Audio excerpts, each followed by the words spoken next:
Hello friends, વિષય નામાના મૂળ તત્વો, વિષયાર્થ, ભાગીદારી, વિષય પ્રવેશ, ધોરણ 12 એનો આજે ક્વેશ્ચન નંબર 5 આપણે જોવાના છીએ. શું છે ક્વેશ્ચન નંબર 5? થોડો ઇન્ટરેસ્ટિંગ છે, ધ્યાનથી સમજજો, મજા આવશે. 3 ભાગીદારો છે, રિયા, દિલીપ અને કીર્તન. આ ત્રણેય ભાગીદારો એક પેઢીને ચલાવે છે. હવે અહીંયા ક્વેશ્ચનમાં છે ને આપણને નફો વહેંચવા માટે કીધું છે, પરંતુ નફા નુકસાનનું પ્રમાણ આપ્યું નથી, પરંતુ એની કેટલીક માહિતી આપી છે. શું છે માહિતી? કીર્તનને દિલીપના નફાનો 5મો ભાગ મળે છે.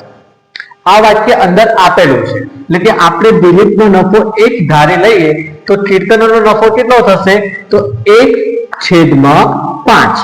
અંદર લખ્યું છે કે કીર્તનને દિલીપના નફાનો 5મો ભાગ મળે છે, તો કીર્તનનો નફો કેટલો થશે? 1/5. હવે આગળનું સેન્ટેન્સ શું કહે છે? તો આગળ કહે છે કે કીર્તનના બમણો એ રિયાને મળે છે. કીર્તનનો જેટલો નફો છે એનો 2 ગણો કોને મળે છે? રિયાને મળે છે. તો 1/5 એ કીર્તનનો નફો છે, એનો 2 ગણો એટલે કે ગુણ્યા 2, એટલે કે 2 × 2/5. 2/5 કોનો નફો છે? રિયાનો નફો છે. હવે અહીંયા થોડો ટ્વિસ્ટ છે. અહીંયા છેદમાં 5 છે, અહીંયા છેદમાં 5 છે, અહીંયા છેદમાં કાંઈ જ નથી, એટલે આપણે સમજી લઈએ 1 છે. બરોબર? હવે આપણે પહેલા છેદ સરખા કરવા પડે. હવે છેદમાં 5 લાવવા છે તો છેદમાં આપણે 5 વડે ગુણીશું, તો અંશમાં પણ નિયમ અનુસાર 5 વડે ગુણવા પડે. બરોબર? તો દિલીપનો નફો શું થશે? 5/5. એટલે અહીંયા આપણને ત્રણેયનો નફા નુકસાનનું પ્રમાણ શું મળે છે?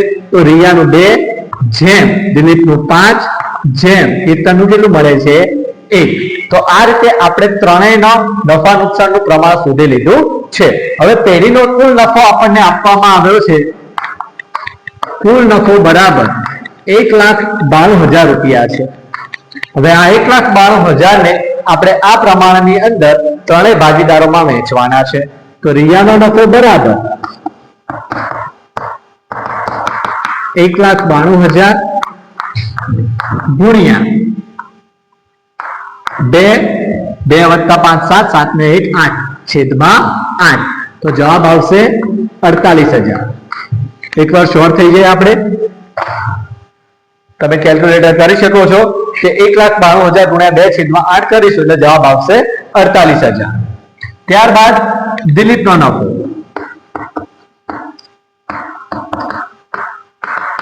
દિલીપનો નફો બરાબર 1,92,000 ગુણ્યા 5/8 એટલે એનો જવાબ આવશે 1,20,000.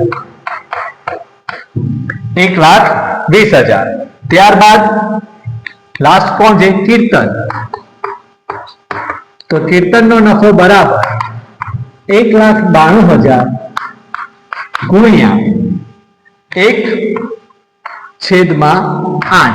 તો એનો જવાબ શું આવે છે? ચોક્કસપણે મને કોમેન્ટમાં જણાવો. Thank you.